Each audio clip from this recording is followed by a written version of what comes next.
Hi, my name is Raphael Perrier. I'm from Kawa Coffee Roasting, and I'm going to be talking to you about how to make an Italian coffee. In Europe, especially in Italy, an Italian coffee, as we call it here, is an espresso. It's in Italy, they don't serve drip coffee like we do here in the United States.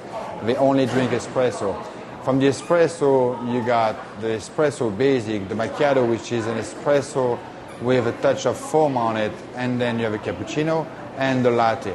The cappuccino is the foamy milk with the espresso, and the latte is the less foamy milk with the espresso, more like a liquid milk, steam milk. To make an espresso, you need a very, very fine grind, almost the finest grind. You have Turkish grind, which is the finest one, and then espresso. It's kind of a powder. You need a finer grind because the espresso comes out of a machine that builds a lot of pressure, and some machines actually brew your coffee with steam. That's how high the pressure goes. The extraction of the espresso, the Italian coffee, is very, very slow, very compact and very creamy. That's why you got that crema on top of the espresso that looks kind of a little sugar top. Raphael Perrier from Kawa Coffee Roasting, and I will explain to you how to brew an Italian coffee.